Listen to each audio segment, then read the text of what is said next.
next to someone that is so proud of you and that you're so proud of, it just makes it just clicks. Everything just makes so much more sense. And I feel like, especially with people like this that have like these types of viewpoints, I don't see her coming back from this at all. I think she is totally cooked with this. It all started with a smile, but within seconds, it shattered. The moment Rachel Zegler stepped on stage, something shifted, and not in a good way. What should have been a celebration felt more like a reckoning. She wasn't walking into applause, she was walking into a storm, one that had been brewing for months, maybe even years. I'm a narcissist. And if you disagree with this sentiment, just hit the unfollow button. I don't need your business. And when the crowd turned, they didn't just criticize, they booed, loud, raw, public. Zegler cracked right there in front of the cameras, hands trembling, voice breaking. And yet, that wasn't the story. That was the climax of something so much bigger. A collapse quietly unfolding behind the glitz and glam of Hollywood. From the outside, it seemed impossible. A Disney princess, handpicked by Spielberg, Golden Globe winner, Broadway bound. What could go wrong? Honestly, girl boss narratives suck. They are either overpowered, poorly written, forced down the audience's throat, and it just looks like I'm staring at TikTok modern women posts that always talk about men are trash, men are this, men are that. They finally got the opportunity to do. But insiders knew. They'd been whispering for a while, and once the public caught on, there was no saving her.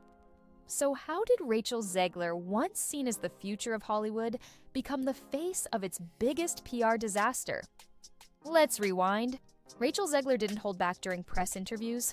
She proudly declared that the new Snow White wouldn't be waiting for true love, and that this princess wouldn't be saved by a man. For some, it sounded empowering. For others, it came across as dismissive, almost like she was mocking the original. Her comments about the 1937 classic being weird and outdated stirred instant outrage. People felt like she wasn't honoring the character. She was tearing her down. Clip after clip of Rachel criticizing the original story went viral, and it wasn't just her words. It was the tone.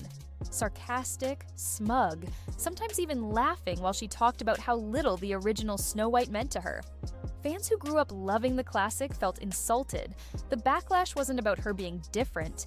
It was about the sense that she didn't even like the role she was chosen to play, and as more interviews surfaced, the damage snowballed. What was meant to be empowering came off as arrogant. I never want it to come off as me being ungrateful for the opportunities I have when I say that this has been the biggest adjustment of my life. Like understanding the way my life operates now, being who I am, and the things that I've been so fortunate to make. It comes with so much ground that I never thought I would be able to cover, and that people think I'm doing poorly, and other people think I'm doing gracefully, and I don't think I'm doing it at all. And the internet doesn't forget. But this wasn't just about comments anymore. Soon, Rachel's off-screen reputation started raising even more red flags. A new layer of drama emerged off the cameras, when whispers started swirling across industry circles and anonymous threads. Crew members began describing Rachel as a handful. Allegations ranged from habitual tardiness and sudden mood swings to confrontations with costume designers. One wardrobe assistant claimed she showed up late, just before cameras rolled, and then requested last-minute alterations. Another rumor accused her of demanding script revisions to match her personal vision of Snow White, raising eyebrows among Disney insiders. While none of these stories were confirmed on the record, the impact was immediate. Readers began referring to that elusive term, diva. Still, fans rallied behind her, calling it confidence, not divaism. They argued that in an industry where female assertiveness is often labeled negatively, Rachel was simply taking control of her narrative. But the timing of these whispers couldn't have been worse. Just as backlash over her interviews was building, these behind-the-scenes rumors painted a picture of someone who didn't just talk the talk. She acted like she was untouchable. The narrative shifted.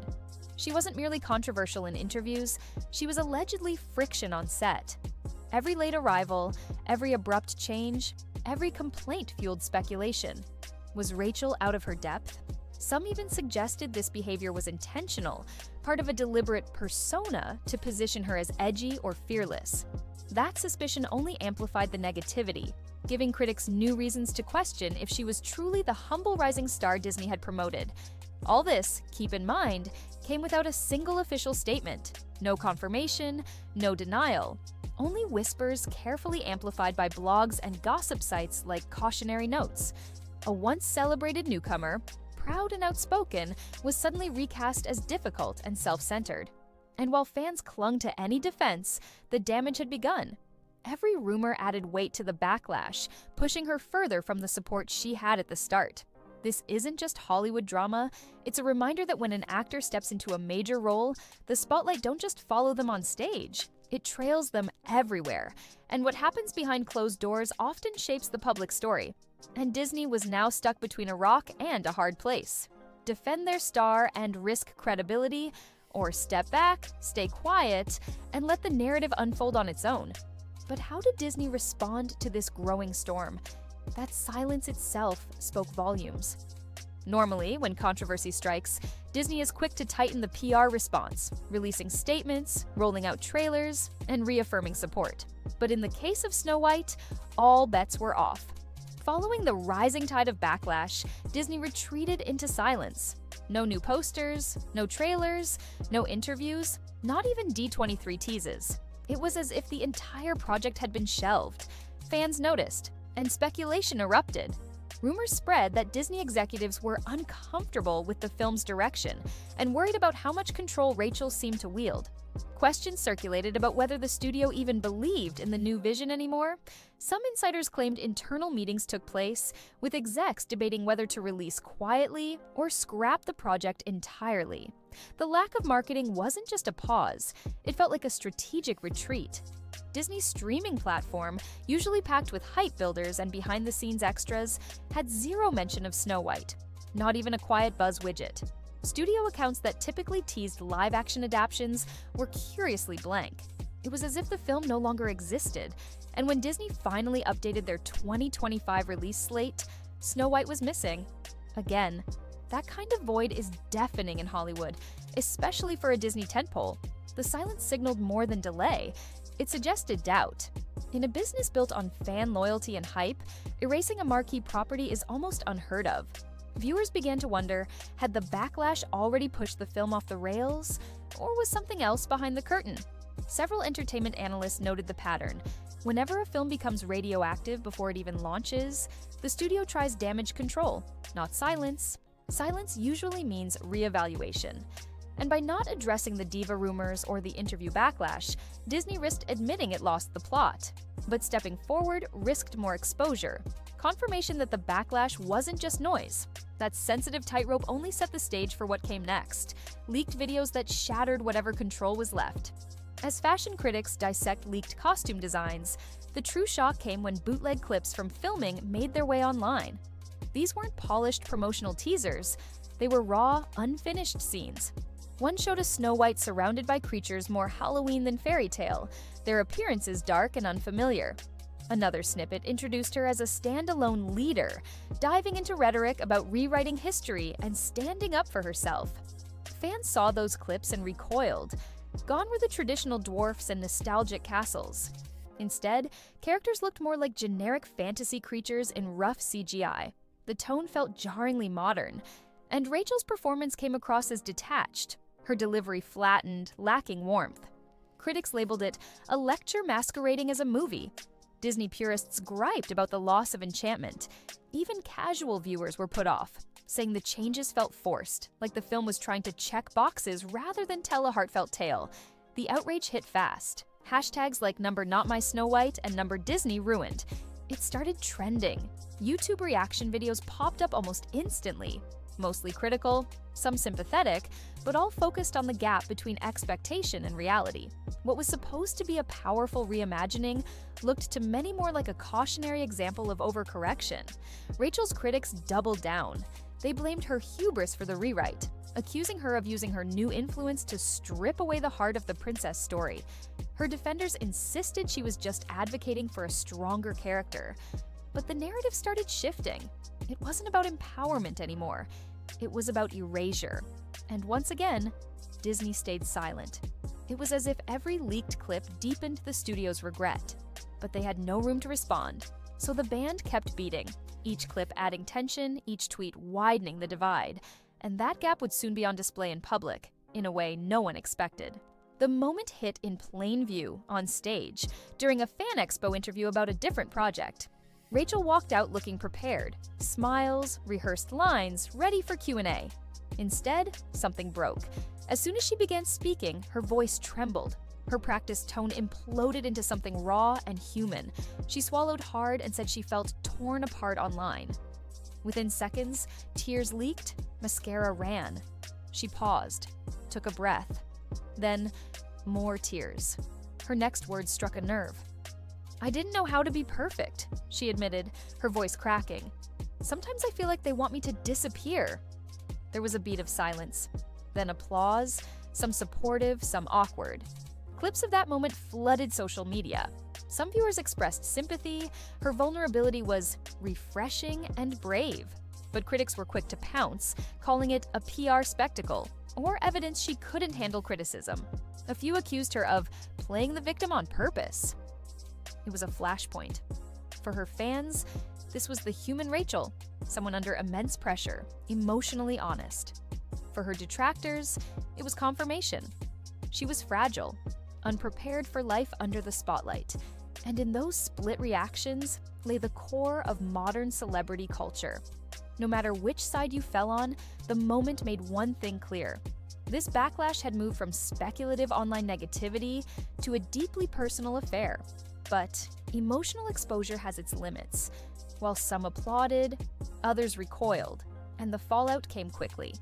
After Rachel Zegler's emotional breakdown at the fan convention, something unexpected happened. She disappeared almost completely from the public eye. It wasn't a slow fade or a quiet break. It was sudden and total. Social media posts stopped, interviews dried up, Rachel didn't attend premieres or press events, and she was noticeably absent from industry gatherings. Fans and observers alike were left wondering, what happened? This vanishing act was startling because Rachel had been on such a rapid rise just months before.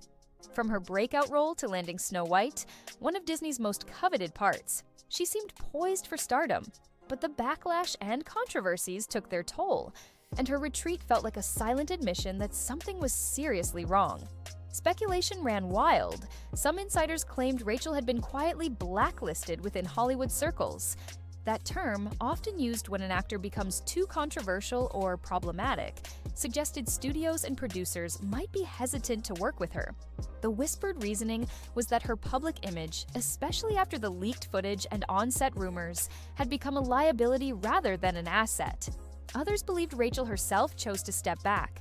Being thrust into the intense glare of public scrutiny can be overwhelming, especially for someone still early in their career. Facing relentless criticism, harsh social media attacks, and professional uncertainty, it's easy to imagine why she might have needed time away to regroup and heal. Meanwhile, the status of Snow White became even murkier. Without Rachel promoting the film, and with Disney's continued silence, many suspected the project was effectively shelved. Hollywood insiders suggested the studio was distancing itself from the film to avoid further backlash and financial risk. For fans, the disappearance was heartbreaking. Social media communities filled with messages of support and concern, hoping she'd return stronger. But months passed with no sign of Rachel, fueling fears that the promising young star had hit a career dead end. This sudden retreat is a reminder of how quickly fame can shift in Hollywood, how an actress can go from shining spotlight to near invisibility in what feels like the blink of an eye. While Rachel Zegler was quiet in public, the drama behind the scenes was anything but. The fallout from the Snow White controversy rippled through Hollywood, exposing fractures in Disney's strategy and shaking confidence across the industry. Inside the studio, tensions ran high. Disney had been counting on this live-action remake to be a major success, a way to refresh their classic properties for a new generation. But the backlash against Rachel and the film's direction triggered internal divisions. Some executives supported the film's modern, inclusive vision, seeing it as an important step forward. Others argued it had strayed too far from what made Disney magic, alienating loyal fans and risking the brand's reputation. These disagreements caused delays and creative roadblocks. Budget approvals stalled, reshoots were debated, and marketing campaigns were put on indefinite hold. Key creatives reportedly left the project, frustrated by the uncertainty and lack of clear direction. Outside the studio walls, Rachel's career was also feeling the pressure. Casting agents and producers became wary. The risk of associating with a star tied to controversy and a shelved project made her less appealing. Film and TV opportunities slowed, and her name faded from industry conversations. Some insiders suggested that Rachel's rapid rise had made her vulnerable. She was talented but inexperienced, suddenly navigating a complex world of studio politics, media scrutiny, and fan expectations without a strong support system. At the same time, the controversy sparked important conversations about representation, storytelling, and the power dynamics in Hollywood. It forced studios to reconsider how they handle sensitive cultural topics and how they support young talent under pressure. Ultimately, the industry fallout was a cautionary tale, showing how a mix of public backlash, internal conflict, and mismanaged expectations can derail even the most promising careers and projects. The Snow White controversy quickly transcended Hollywood, becoming a flashpoint in a broader cultural debate sweeping the country. At the heart of the issue was a simple but powerful question: how should classic stories be updated for today's world? Rachel Zegler's version of Snow White wasn't just a movie, it was a symbol. The filmmakers aimed to reimagine the beloved fairy tale with themes of empowerment, diversity, and social justice. To supporters, this was a bold and necessary step, bringing new life and relevance to a story that had long been criticized for outdated stereotypes. But not everyone agreed. Many traditional Disney fans and cultural conservatives saw these changes as unnecessary or even harmful. They accused Disney of politicizing a beloved character, turning a timeless tale into a platform for woke messaging. For them, Snow White should remain a symbol of innocence and classic storytelling, not a stage for modern cultural battles. Media outlets and social platforms lit up with heated discussions. Talk shows, podcasts, and opinion columns debated the merits and pitfalls of changing cherished stories to fit contemporary values. The conversation became deeply polarized, reflecting wider tensions about identity, culture, and progress in America. Rachel, as the face of the project, became a lightning rod. Supporters hailed her as a trailblazer, challenging Hollywood norms and championing representation. Critics painted her as a symbol of cultural overreach and misplaced ambition. This polarization made meaningful dialogue difficult. Instead of bridging gaps, the controversy often deepened divides, turning what could have been a conversation about storytelling into a cultural war. The Snow White debate illustrated how entertainment is more than just fun and fantasy. It's a battleground where values, identity, and the future of culture are contested. And for Rachel, it meant her career was caught in the middle of a much bigger fight. What started as one of the most exciting projects in Hollywood quietly slipped into obscurity without much fanfare. Disney's live-action Snow White remake, once set to be a groundbreaking reimagining starring Rachel Zegler, faded away with barely a whisper. There was no official cancellation announcement, no public statement clarifying the fate of the film. Instead, the project was quietly pulled from Disney's release calendar, leaving fans and industry insiders wondering if it was ever truly coming back. This silent disappearance wasn't just about one movie, it symbolized a rare but significant moment in the entertainment world, how a combination of controversy, studio politics, and public pressure can abruptly derail even the most high-profile projects. For a company like Disney, known for its tight control over its brands and careful planning, shelving a major live-action remake like Snow White was almost unheard of. But the tangled web of backlash surrounding Rachel Zegler and the film's creative choices became too complicated to navigate. The fallout for Rachel herself was especially harsh. Landing the lead in a Disney princess film is often seen as a golden ticket to superstardom, a once-in-a-lifetime opportunity that can launch an actor's career into the stratosphere. For Rachel, it was supposed to be her defining moment, the role that would solidify her place in Hollywood history. Instead, it turned into a lesson in just how precarious fame can be. Behind the scenes, the studio's silence spoke volumes. Disney executives reportedly became increasingly nervous about the negative press and polarized fan reactions. The controversy wasn't just a PR headache, it threatened the film's potential profitability and the broader Disney brand, which relies heavily on family-friendly, widely beloved stories. The risk of alienating Disney's core audience was deemed too high.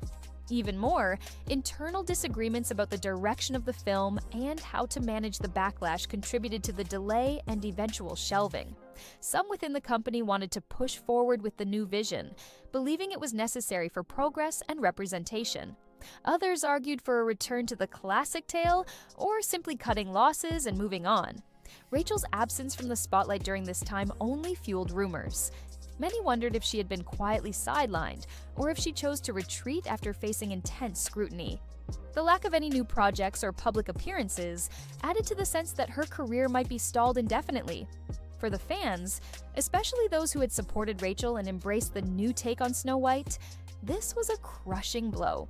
The excitement and hope that had surrounded the project turned into disappointment and confusion. Social media buzz faded, replaced by discussions of what might have been. The quiet end of this fairy tale also revealed the tougher realities of Hollywood's machine. It's a place where talent and dreams collide with corporate interests, public opinion, and cultural tensions. Success isn't just about acting ability or star power, it's about timing, image management, and sometimes sheer luck. Yet, even in this quiet closure, there's an important takeaway. Rachel Zegler's journey highlighted vital conversations about representation and the challenges of bringing diverse stories to mainstream audiences. It shed light on the pressures young actors face, especially when tasked with leading projects loaded with cultural significance. And while this chapter may have closed, Rachel's story isn't finished. Many believe this setback could be a setup for a comeback, one shaped by lessons learned and a deeper understanding of the industry's complexities. In Hollywood, comebacks are common, and sometimes the quietest moments before a return are the most important. So, the Snow White remake may have quietly ended, but the impact of its rise and fall continues to resonate, reminding us all that even in a world of fairy tales, the real story is often far more complicated and unpredictable. Rachel Zegler's story was supposed to be a dream, from rising star to Disney princess. It had all the makings of a modern fairy tale, but what unfolded was something else entirely. A series of missteps, tone-deaf interviews, behind-the-scenes drama, and a growing disconnect with the public turned what should have been a defining role into a career-altering disaster. Whether it was poor PR, bad timing, or just a mismatch of values, the result is clear. The magic faded. And now, Snow White sits in the shadows, forgotten, delayed, or maybe quietly buried. As for Rachel, her future remains uncertain. But one thing's for sure, Hollywood doesn't hand out second chances easily. Especially when the fairy tale ends before it ever begins,